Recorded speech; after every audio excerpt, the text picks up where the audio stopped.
Rand Paul of Kentucky. Senator, welcome to the show. Great to have you here. I'm going to get to your calls to cut foreign aid in just a second, but first I want your reaction to this Department of Homeland Security report that says threats reached the U.S. 2 days before the protests started. You know, I'm quite concerned about whether or not there was any warning, if we paid or didn't pay attention to the warning. I'm also concerned that in Egypt, you know, the Egyptians said, hey, the mob's coming, but they didn't send any troops to defend our embassy. So I think there really needs to be an investigation of what went on here. We also need to bring the assassins to justice in Libya. And that's part of what I've been working on for the last week here, is trying to get the Senate to vote on this, whether or not our aid to these countries should have some contingencies and should be attached to some rules. Well, you say these countries need to be held account for what they've done here. And just to take a look at some of the numbers, this is just last year, this year, that is 2012. Pakistan getting 2.1 billion, Egypt 1.6, Libya 13.1. What should happen to this money? Well, you know, I think if you want to be an ally of our country, you need to act like it. If you want to cash our U.S. taxpayer check, I think really there needs to be some contingencies. For example, with regard to Pakistan, I think you shouldn't torture the friend of America, Dr. Shakil Afridi, who helped us to get bin Laden. They've now put him in prison for life.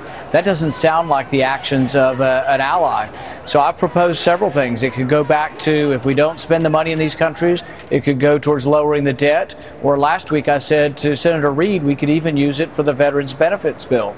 So there are a lot of things that can be done with the money, but it makes no sense to keep sending good money after bad to countries that disrespect us. Well, you know, and using that to improve our own security might be an idea. But using your logic, you could cut off aid virtually across scores of countries right now. Take a look at the number of countries here who are protesting Americans: Morocco, Tunisia, Sudan, Lebanon. It goes on and on. These countries are getting a lot of money from our federal government. Should it not just be these three countries? Should we be pulling aid for more? Well, I think all foreign aid ought to be contingent upon behavior.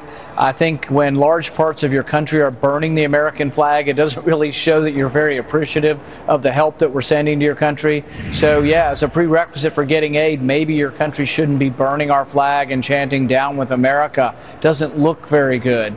And when you come asking for more money, I'm very skeptical to send good money after bad to these countries. But I agree. I think all of foreign aid should have rules and restrictions and really shouldn't be sent to people or countries that are disrespecting us.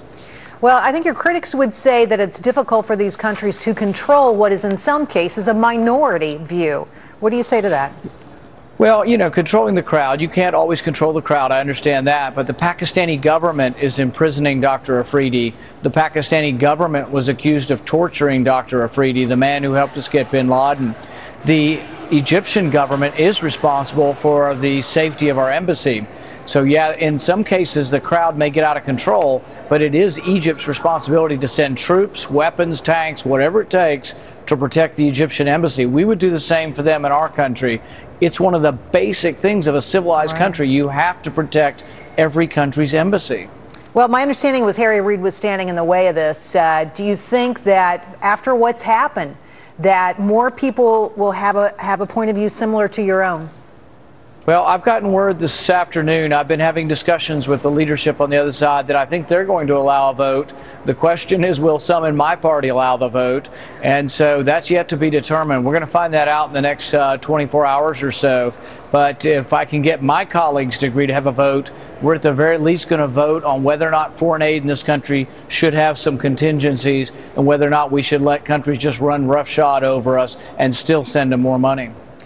As long as you're here, I have to ask you about the Federal Reserve. You've been very outspoken in your criticism of the Federal Reserve. You say they're out of control, and they took a very dramatic move last week to try to prop up this economy. What do you make of it? Well, I think the danger is when you keep creating more money and you keep saying, oh, interest rates should be 0 or 1% or as low as they possibly can be, you're so distorting the marketplace that there'll be repercussions.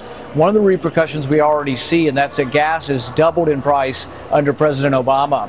I think the next thing you're going to see is that you're going to see gold on the rise again. There was an article this morning saying, guess what? We may see $2,400 gold.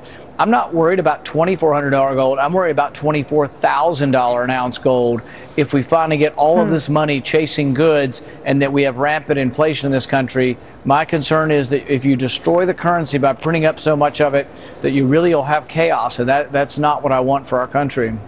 You know, you've talked a lot about foreign aid in the last few minutes. I had no idea we had given all this money to Russia. We have a number, $2.6 billion since the collapse of the Soviet Union has gone to Russia. And guess what? They don't even want it. I mean, that's the irony. Yeah, here's an even greater irony. We borrow money from China and then we send money to China. We actually send China economic development assistance.